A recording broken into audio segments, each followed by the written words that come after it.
एक लग्नगाठ भाग 12. सीमाचे डोळे उघडताच रात्री तिला जे काही झाले ते सगळं तिला आठवलं. तिने जवळ पाहिले तर प्रज्ञा तिथे नव्हती. सीमा घाबरून उठली. तिने संपूर्ण खोली फिरून पाहिली, पण तिला प्रज्ञा दिसली नाही. प्रज्ञाची बॅग पाहून तिच्या जीवात जीव आला. तिने एक दीर्घ श्वास घेतला आणि म्हणाली, थँक गॉड. सीमा एवढंच बोलली होती की प्रज्ञा आंघोळ करून वॉशरूम मधून बाहेर आली. तिला पाहून सीमा हसली. प्रज्ञा तिच्याकडे न बघता टॉवेलने तिचे केस पुसू लागली. सीमा पटकन बेडवरून उठली आणि प्रज्ञाला कडकडून मिठी मारली आणि म्हणाली, तू तयार पण झाली? मी फक्त 10 मिनिटात तयार होते, पण मग आपण मस्त नाश्ता करू आणि शिमला फिरू. प्रज्ञाने उत्तर न दिल्याने सीमाने तिच्या गालावर किस केला आणि मग कपाटातून कपडे काढून वॉशरूम मध्ये गेली. ती निघून जाताच प्रज्ञाने रूमच्या इंटरकॉमवरून रिसेप्शनला फोन कॉल केला. हॅलो. दुसऱ्या टोकाला प्रतिसाद देणारी व्यक्ती म्हणाली. बेडवर बसत असताना प्रज्ञाने विचारले, मी तुम्हाला इंदूरचे तिकीट काढायला सांगितले होते. समोरून व्यक्तीने उत्तर दिले, मला माफ करा मॅम, आज इंदूरसाठी ट्रेन नाही. तुम्ही म्हणाल तर मी बसचे तिकीट काढतो. बसचे नाव ऐकताच प्रज्ञा उदासपणे म्हणाली, नाही, मला बसमध्ये जास्त वेळ प्रवास करता येणार नाही. इंदूरला जाणारी पहिली ट्रेन कोणतीही असो, तुम्ही माझ्यासाठी तिकिटाची व्यवस्था करा. त्या व्यक्तीने यस मॅडम म्हणताच प्रज्ञा नाराज झाली आणि कॉल डिस्कनेक्ट केला आणि खिडकीजवळ उभी राहिली. काही वेळाने तिच्या रूमच्या फोनची बेल वाजली. मग प्रज्ञाने लगेच फोन घेतला आणि म्हणाली, हॅलो. दुसरीकडे प्रतिसाद देणारी व्यक्ती म्हणाली, मॅम, इंदूरसाठी ट्रेन नाही, पण भोपाळसाठी आज ट्रेन आहे. तुम्ही म्हणाल तर मी तुमच्यासाठी तिकीट बुक करेन, पण तुमची सीट कन्फर्म होणार नाही, प्रतीक्षेत असेल. प्रज्ञा लगेच म्हणाली, काही हरकत नाही, मी जुळवून घेईल.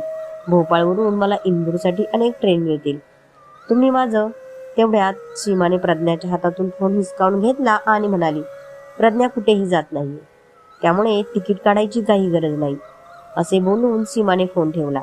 प्रज्ञा रागात म्हणाली, काय केलंस? सीमा, मला इथे राहायचं नाहीये, मला आजच इंदूरला जायचे आहे. एवढं बोलून प्रज्ञा पुन्हा फोन उचलू लागली. सीमा रागाने तिचा हात धरून म्हणाली, तू कुठेही जाणार नाही. प्रज्ञा रागाने तिचा हात सोडवत म्हणाली, प्लीज सीमा, मी इथे राहू शकणार नाही. खोटेपणाचे ओझे घेऊन मी इथे आनंद घेऊ शकणार नाही, म्हणून कृपया मला जाऊ दे. ठीक आहे, जायचेच असेल तर जा, पण तू एकटी जाणार नाहीस. मी तुला इथे आणले होते, म्हणून मीच तुला तुझ्या घरी सोडते.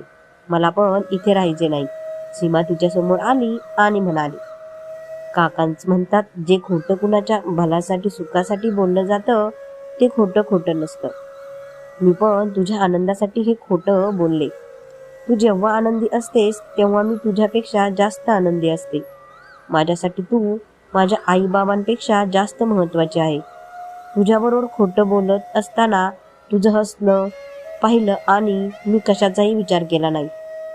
तरीही तुला माझ्याकडून चूक झाली असं वाटत असेल तर मला माफ कर. आपण आजच परत जाऊया. असे म्हणत सीमाने सुद्धा तिच्या वस्तू सुटकेसमध्ये ठेवायला सुरुवात केली. प्रज्ञा तिला बघत तिथेच उभी राहिली आणि काही वेळाने ती तयार होऊ लागली. सीमा ही तिच्या वस्तू पॅक करून तयार झाली. तिची तयारी होताच प्रज्ञाने तिची बॅग उचलली आणि विचारले, आपण जाऊया का? सीमा नाराज होऊन म्हणाली, मी परत जाण्यासाठी तिकीट काढते, तोपर्यंत तू नाश्ता कर, मी खोलीतच नाश्ता ऑर्डर करते. असे म्हणत सीमाने रडत रडत टेबलावर ठेवलेला फोन उचलला होता. तेव्हा प्रज्ञाने विचारले, आता गेस्ट हाऊसला जाण्यासाठी तिकीट काढणार का? हे ऐकून सीमाने प्रज्ञाकडे आश्चर्याने पाहिले आणि प्रज्ञा हसत म्हणाली, हे हॉटेल खूप महाग आहे, त्यामुळे आपण आपल्या मित्रांसोबत गेस्ट हाऊसमध्ये राहू. हे ऐकून सीमाने प्रज्ञाला मिठी मारली आणि तिच्या डोळ्यातून अश्रू वाहू लागले. प्रज्ञा तिचे अश्रू पुसून म्हणाली, की मी इथे फक्त तुझ्या आनंदासाठी राहते आहे, पण तू पुन्हा असे कधी केलेस तर मी तुझ्याशी बोलणार नाही, कधीही नाही, प्रॉमिस. सीमा तिचे दोन्ही कान धरत म्हणाली. प्रज्ञाने तिला मिठी मारली आणि गालाला स्पर्श केला आणि म्हणाली, सीमा, माझा आनंद तुझ्यासाठी खूप आहे, म्हणून तुझ्या आनंदापेक्षा माझ्यासाठी काहीही महत्वाचे नाही, म्हणूनच मी आज येथे आहे. पण घरी पोहोचताच आपण दोघी मिळून आईबाबांना सगळी हकीकत सांगू आणि सत्य कळल्यावर ते माझ्यावर रागवले आणि मला काहीही बोलले तर तू शांतपणे ऐकशील. त्यांच्याशी कुणी वाद घालणार नाही, वचन दे. प्रॉमिस. आता नाश्ता करायचा का? मला खूप भूक लागली आहे. सीमाने चेहरा केला आणि म्हणाले, प्रज्ञाने हसून होकार दिला. मग सीमाने लगेच इंटरकॉमवरून कॉल करताना तिने प्रज्ञाला विचारले, तू काय खाशील? पोहे, जिलेबी आणि हो, कचोरी सुद्धा. प्रज्ञा हे बोलताच सीमा खूप हसली आणि ती जोरजोरात हसायला लागली. प्रज्ञाने तिला हसताना पाहून तिने आश्चर्याने विचारले, आता यात हसण्यासारखं काय आहे? सीमा हसत म्हणाली, प्रज्ञा, आपण इंदूरमध्ये नाही तर आपण सिमल्यात आहोत. हे ऐकून प्रज्ञाने तोंड वाकडं केलं आणि म्हणाली, मला रोज सकाळी नाश्त्यात हे सर्व खाण्याची सवय आहे. सीमा हसत म्हणाली, प्रज्ञा, तुला हे सर्व इथे मिळेल, पण आपल्या इंदूरसारखी चव तुला मिळणार नाही आणि तुला आवडणार नाही ते अजिबात. ठीक आहे, मग काहीही ऑर्डर कर, प्रज्ञा खाली बसत म्हणाली. सीमा हसायला लागली. इकडे राहुल अभिच्या रूमवर पोहोचला तेव्हा अभि अजूनही झोपेलाच होता. राहुल अभिला उठवत म्हणाला, अभि उठ, 11 वाजले आहेत. आज तुझा हॉटेलचे भूमिपूजन आहे, त्यामुळे तुलाही वेळेवर पोहोचावे लागेल ना. चल उठ. अभिने तोंडावर उशी ठेवली आणि म्हणाला, तू काका आणि महेशला घेऊन साईटवर पोच. मी अर्ध्या तासात तयार होतो. ठीक आहे, पण प्लीज लवकर ये, कारण मला भूमिपूजनानंतर कुठेतरी जायचे आहे. असे बोलून राहुल तिथून निघून गेला. तो निघून जाताच अभिने उशी काढून डोळे उघडले आणि जोरात हाक मारली, जाण्यापूर्वी मला ब्लॅक कॉफी बनवून द्या काका. अभि एवढंच बोलला होता की काकांनी त्याच्यासाठी कॉफी आणली आणि अभिला देताना ते म्हणाले, छोटे साहेब, ही तुमची ब्लॅक कॉफी आहे. अभि उठून बसला, काकांच्या हातातून कॉफी घेतली आणि पिऊ लागला. कॉफी पिताना त्यांनी काकांना विचारले, काका, भूमिपूजनाची सगळी तयारी झाली आहे ना? काकांनी हसत हसत उत्तर दिले, हो बेटा, मी स्वतः सर्व तयारी केली आहे. पूजेचा शुभ मुहूर्त दुपारी 1 वाजता आहे. तुम्ही वेळेवर या. अभिने काही उत्तर दिले नाही. काका पुन्हा म्हणाले, मी जाण्यापूर्वी तुझा नाश्ता बनवतो. तुम्ही काय खाणार? कारण अभि कॉफी पीत म्हणाला, पोहे, कारण जिलेबी तुम्हाला कसे बनवायचे ते माहीत नाही. काकांनी हसून होकार दिला आणि निघून गेले. ते निघताच अभि हातात कॉफीचा मग घेऊन उभा राहिला. कॉफी पीत एका हाताने टेबलावर ठेवलेला लॅपटॉप चालू केला आणि हॉटेलच्या ब्लू प्रिंटकडे पाहू लागला. इकडे प्रज्ञा आणि सीमा बॅग घेऊन गेस्ट हाऊसवर पोहोचले. त्यांना पाहून त्यांच्या मित्रांना खूप आनंद झाला. सीमाने प्रज्ञाला मिठी मारली आणि म्हणाली, आता सिमला फिरण्याची मजा येईल. सगळे हसायला लागले. दोघींच्या पिशव्या काढून घेत विनय म्हणाला, मी तुमच्या बॅगा खोलीत ठेवतो. असे म्हणत विनय खोलीत बॅग ठेवण्यासाठी गेला. समीर सगळ्यांना म्हणाला, चला मित्रांनो, बस तयार आहे, चला शिमल्याला फिरायला जाऊया. सगळे मिळून उड्या मारू लागले. प्रज्ञा लगेच म्हणाली, आपण आधी बर्फाचे पर्वत बघायला जाऊ. हे ऐकून सगळे हसायला लागतात. आपण एक काम करू, आधी बर्फ बघायला जाऊया आणि तुला त्या बर्फाच्या टेकड्यांमध्ये सोडतो, मग तू आयुष्यभर बर्फाच्या टेकड्या बघत राहा. समीर प्रज्ञाला चिडवत म्हणाला. सगळे हसायला लागले. तेव्हा प्रज्ञा रागात म्हणाली, तुम्ही सगळे माझी चेष्टा करत आहात, मला तुमच्या सगळ्यांसोबत राहायचं नाही. असं म्हणत प्रज्ञा सोफ्यावर बसली. तिला पाहून सर्वांचे हसू थांबले. सुप्रियाने प्रज्ञाला कडकडून पकडले आणि म्हणाली, ठीक आहे बाबा, सॉरी, आता कुणी तुझी मस्करी करणार नाही. हो, आता कुणी प्रज्ञाची मस्करी करणार नाही, समजलं का तुम्हाला? सीमा एवढं बोलली की सगळे पुन्हा हसायला लागले आणि सीमाही. हे बघून प्रज्ञाने जवळच सोफ्यावर ठेवलेली उशी उचलून सीमाच्या दिशेने फेकली. तेवढ्यात प्रज्ञाचा फोन वाजू लागला. फोन पाहून ती आश्चर्याने म्हणाली, राहुल. राहुलचे नाव ऐकताच सीमा लगेच आली आणि प्रज्ञाच्या बाजूला बसली आणि प्रज्ञाला फोन रिसीव्ह करण्यासाठी हातवारे केले. प्रज्ञा तिच्याकडे बघत फोन रिसीव्ह करत म्हणाली, हॅलो. राहुल हसत हसत गाडीतून बाहेर आला आणि म्हणाला, फ्रेंड, सिमल्याला पोचल्यावर तुझ्या नवीन फ्रेंडला विसरलीस? प्रज्ञा सीमाकडे बघून राहुलला म्हणाली, असं काही नाही राहुल. मग मला सांग, तू यावेळी शिमल्यातील कोणत्या सुंदर ठिकाणी आहेस? राहुल चालता चालता म्हणाला. हे ऐकून प्रज्ञाने सीमाकडे पाहिले. सीमाने विनयला विचारले, आपण आधी कुठे जात आहे? आधी मॉल रोड, मग रिज आणि मग जाखू मंदिर. विनय एवढंच बोलला होता की प्रज्ञाने लगेच राहुलला फोनवर सांगितलं, मॉल रोड. आम्ही आधी मॉल रोडला जात आहोत. हे ऐकून राहुल हसायला लागला आणि त्याने कॉल डिस्कनेक्ट केला. राहुलच्या बाजूने काहीच प्रतिसाद न आल्याने प्रज्ञा हळूच म्हणाली, राहुल. असं म्हणत प्रज्ञाने त्याचा फोन पाहिला तेव्हा फोन डिस्कनेक्ट झाला होता. काय झालं? सीमाने विचारलं. प्रज्ञा तिच्याकडे बघत म्हणाली, कट केला. सीमा, तुला हा राहुल व्यास जरा विचित्र वाटत नाही का ग? तो कालच आपल्याला भेटला होता आणि आज तो इतका फ्रेंडली झाला आहे की तो मला कॉल करत आहे. मला असे लोक अजिबात आवडत नाहीत. सीमा हसली आणि म्हणाली, प्रज्ञा, तू छोट्या छोट्या गोष्टींवर हायपर का होतेस? जर तो तुझ्याशी बोलला तर तो तुझ्यासाठी वाईट झाला का? असं तर तुला कधीच कोणता मुलगा मिळणार नाही. बिचाराला फक्त तुझ्याशी मैत्री करायची आहे. सुप्रिया म्हणाली, आता उठा यार, वाटेत भांडणं करा. चला, या खाण्यापिण्याच्या वस्तू बसमध्ये टाका. हे 1 तास सर्वजण सामान उचलू लागले. इकडे ज्या जमिनीवर हॉटेल बांधले जाणार होते, पंडितजी तेथे पूजेची तयारी करत बसले होते आणि काका पंडितजींना काही वस्तू पाहिजेत की नाही हे पाहण्यासाठी त्यांच्याजवळ बसले होते. राहुल अभिला वारंवार फोन करत होता, पण तो फोन उचलत नव्हता. पंडितजींनी काकांना विचारले, कोणाची पूजा करणार आहे? त्यांना लवकरच कॉल करा. काका लगेच म्हणाले, पंडितजी, छोटे साहेब येतीलच आता. ते गेस्ट हाऊस मधून निघाले आहेत. काकांनी इतकंच बोललं होतं की महेशची नजर अभिच्या गाडीवर पडली आणि तो लगेच म्हणाला, ते आलेत सगळे. अभिच्या गाडीकडे पाहू लागले. तितक्यात अभि त्यांच्या गाडीतून बाहेर आला. राहुल त्याच्या जवळ गेला आणि विचारले, मी तुला कधीपासून फोन करतोय? माझा फोन का उचलत नव्हता? फोन सायलेंटच होता.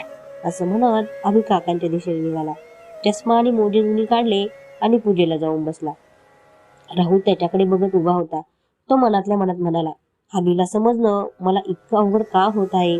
अभि माझा मित्र आहे. मी त्याला लहानपणापासून ओळखतो. पण तरीही माझे मन मला ही गोष्ट का वारंवार सांगत असते की अभि आणि अनन्या एकमेकांसाठी बनलेले नाहीत.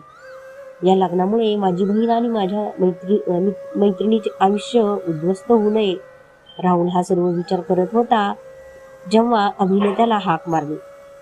तुझा पूजेला बसायचा बेत आहे की मी पूजा सुरू करू? राहुल काहीच न बोलता अभिच्या दिशेने सरकला. त्याने मोजे काढले आणि अभिजवळ येऊन बसला. अभिने पूजा सुरू केली आणि पंडितजींनी मंत्रपठण सुरू केले. राहुल अजूनही विचारात बुडालेला अभिकडे बघत होता, पण अभिचे लक्ष फक्त पूजाकडे होते. पूजा आटोपल्यानंतर पंडितजी अभिला म्हणाले, बेटा, हळद कुंकू अक्षताने या जमिनीची पूजा कर आणि नारळ फोड आणि मग ही कुंडल घेऊन इथे थोडं खणून टाक आणि मग तुझा इमारतीच्या विटा लावून पाया घाल. हो पंडितजी म्हणत अभिने पूजा सुरू केली आणि कुदळीने खोदायला सुरुवात केली. खोदल्यानंतर त्याने त्या खड्ड्यात सिमेंट आणि वाळूचे मिश्रण ठेवले आणि नंतर त्यावर एक वीट ठेवली. त्या विटेवर सामान ठेवताच त्याने दुसरी वीट ठेवायला सुरुवात केली. त्या विटेवर फुटबॉल फुटून आदळला आणि ती वीट पडली. नाही. वीट पडताच अभिने रागाने समोर पाहिले तर समोर एक 28 वर्षाचा मुलगा उभा होता, ज्याचा रंग गोरा आणि चेहऱ्यावर थोडीशी दाढी होती. त्याने निळ्या जीन्सवर जीन्स जॅकेट आणि लाल टी शर्ट घातला होता. राहुल इतर सर्वजण त्याच्याकडे पाहू लागले. हा काय असभ्यपणा आहे कुणाल? अभिने उठून रागाने विचारले. कुणाल हसत हसत अभिच्या दिशेने सरकला आणि त्याच्याजवळ आला आणि म्हणाला, अभि, विसरला असशील तर आठवण करून देतो.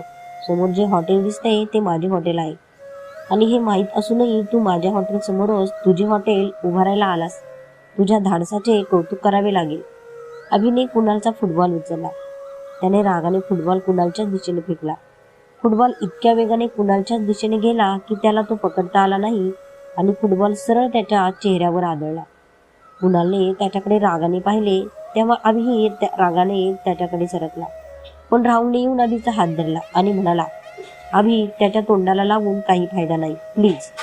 अभि रागाने कुणालकडे पाहू लागला. कुणाल हसत हसत अभिकडे जातो आणि त्याला बघून त्याच्याजवळून निघून जातो. अभि आणि राहुल त्याच्याकडे बघायला वळले तेव्हा कुणालने अभिकडे रोखून पाहिलं आणि अभिने ज्या जागेवर वीट लावली होती ती जागा बुटाने घासली. राम राम राम म्हणत पंडितजी तिथून निघून गेले.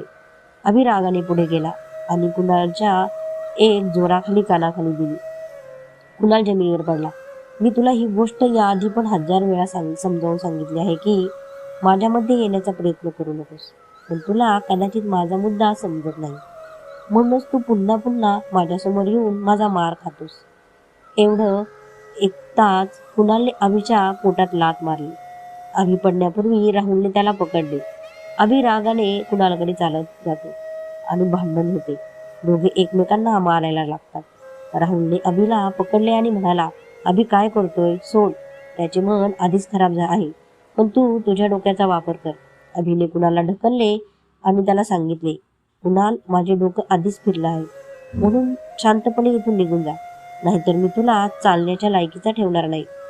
कुणाल त्याच्या जॅकेटची कॉलर फिक्स करत म्हणाला, कुणाल खुराना, तुझ्या धमक्यांना घाबरण्यापैकी नाही. तुझ्या या खुराणा आडनावामुळे तू अजूनही जिवंत आहेस, नाहीतर माझ्या मार्गात येणाऱ्या दगडालाही मी दुसरी संधी देत नाही. अभि रागाने म्हणाला, महाकालची शपथ, तू जर परत माझ्या रस्त्यात आला तर तुझे हातपाय तोडून ठेवीन. असे बोलून अभिने पुन्हा त्याला मारण्याचा प्रयत्न केला, पण राहुलने त्याला पकडले आणि म्हणाला, जाऊ दे अभि, भाऊ आहे तुझा, सोड. भाऊ आहे म्हणूनच तो अजूनही जिवंत आहे, नाहीतर तो माझ्या हातून 100 वेळा मेला असता. तू पण जिवंत आहेस कारण तू बलदेव काकाचा मुलगा आहेस, नाहीतर आज तुझा मृतदेह इथेच पडून राहिला असता.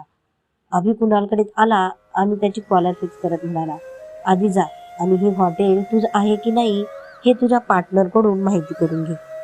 तुझ्या पार्टनरने तुला काहीच सांगितलं नाही. तू या हॉटेलमध्ये फक्त 30% भागीदार होता आणि तुझ्या त्या भागीदाराने त्याचा 70% हिस्सा काल रात्रीच मला विकला आहे. आता मी हॉटेलचा मालक आहे. तू मला लहानपणापासून ओळखतो.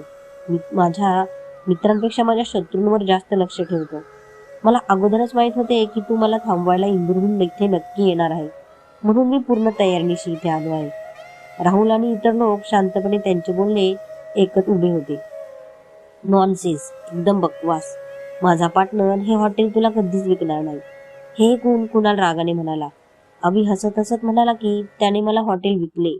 आता त्याने हे का केले तू जाऊन त्याला विचार.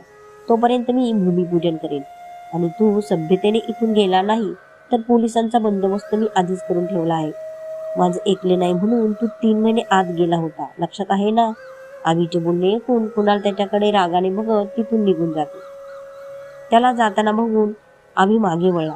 तो निघून जाताच अभि पंडितजींना म्हणाला, पंडितजी या मंत्र पुन्हा एकदा पठण करा. पंडितजींनी मंत्रपठण सुरू केले. कार चालवत असताना कुणालने रागाने त्याच्या पार्टनरला फोन केला. दुसरीकडे त्याच्या पार्टनरने फोन घेतला आणि म्हणाला, बोल कुणाल. अभिने मला सांगितले आहे की तू तुझा 70% हिस्सा त्याला विकला आहेस. कुणालने रागाने गाडी चालवत विचारले. कुणालचा पार्टनर हिमेश त्याला म्हणाला, हो, मी त्याला माझा हिस्सा दिला आहे. त्याने किंमत इतकी दिली होती की मी नाही म्हणू शकलो नाही. आणि असेही अभि खुराणाला इथे हॉटेल बांधण्यापासून कोणीही रोखू शकणार नाही. आणि एकदा त्याचे हॉटेल उभे राहिले की तो मला इथे टिकू देणार नाही. त्याने मला स्वतः फोन करून एवढी चांगली ऑफर दिली, तेव्हा नाही म्हणण्यात काही अर्थ नव्हता.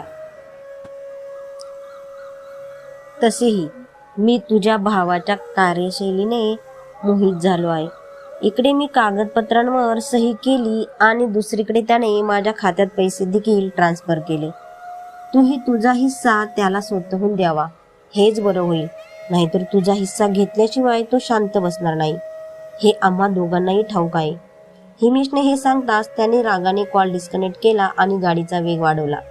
तो मनातल्या मनात म्हणाला, मला वाटले होते की मी तुझ्या सर्वात मोठ्या कमकुवतपणावर हल्ला करून तुला तोडले आहे, पण नाही. तू स्वतःला खूप सहज हाताळलीस आणि तू माझ्यासमोर पूर्वीपेक्षा अधिक मजबूत येऊन उभा राहिलास. पण माझे नाव देखील कुणाल खुराणा आहे. जोपर्यंत मी तुला पूर्णपणे तुटलेले पाहत नाही तोपर्यंत शांत बसणार नाही. मागच्या वेळी तू तुटला नाहीस, पण यावेळी नक्कीच तुटशील. यावेळी मी तुला सावरण्याची संधीही देणार नाही. मी तुला अशा प्रकारे उद्ध्वस्त करीन की तू या आयुष्यात कधीच सावरणार नाहीस, कधीच नाही. असे म्हणत कुणालने गाडीचा वेग वाढवला. भूमिपूजनानंतर जेव्हा अभि त्याच्या गाडीकडे निघाला तेव्हा राहुलने त्याला थांबवले आणि विचारले, अभि, या ठिकाणी तुझे हॉटेल बांधण्याची काय गरज आहे? एवढ्या मोठ्या शहरात दुसरी जागा सापडली नाही का? त्या बास्टर समोर उभं राहण्याची गरज होती का? हो, गरजच होती, अभिने रागाने उत्तर दिले. राहुलने अभिच्या खांद्यावर हात ठेवला आणि म्हणाला, अभि, तुला माहित आहे की कुणाल तुला हरवण्यासाठी कोणत्याही थराला जाऊ शकतो. तो वेडा आहे. तरीही तू त्याच्या हॉटेलमध्ये 70% हिस्सा घेतला आहेस. त्याच्या वेडेपणाच्या भीतीने अभि रागात म्हणाला, मी घरात बसू शकत नाही. जेव्हा जेव्हा तो माझ्या मार्गात येईल तेव्हा तेव्हा मी त्याला त्याच्या समोर उभा असलेला दिसेल. आणि तू बरोबर आहेस, मी ही जमीन जाणून बुजून विकत घेतली आहे आणि या जमिनीवर मी हॉटेल बांधणार आहे. कुणालमध्ये हिंमत असेल तर मला त्याने थांबवून दाखवावे. एवढं बोलून अभि त्याच्या गाडीत बसला आणि राहुलला विचारले, मी ट्रेकिंगला जातोय, तू येतोय का? नाही, मला दुसरीकडे जायचे आहे, राहुल लगेच म्हणाला. मग अभिने त्याची गाडी सुरू केली आणि निघून गेला. तो निघून जाताच राहुल त्याच्या गाडीकडे गेला आणि म्हणाला, मिस्टर राहुल व्यास, या दोन्ही भावंडांच्या भांडणांमध्ये तुम्ही हे विसरला, तुम्ही इथे का आलात? असं म्हणत राहुल गाडीत बसला आणि निघून गेला. इकडे प्रज्ञा आणि सीमा त्यांच्या मित्रांसोबत मॉल रोडवर पोहोचले. सुंदर दऱ्यांमध्ये वसलेला बाजार पाहून प्रज्ञाच्या आनंदाला पारावार उरला नाही. तिला आनंदी पाहून सीमाने तिच्या हातात हात घातला आणि चालता चालता विचारले, तुला कसे वाटले हे ठिकाण? खूप सुंदर. इथे खूप दुकाने आहेत, प्रज्ञा आनंदाने म्हणाली.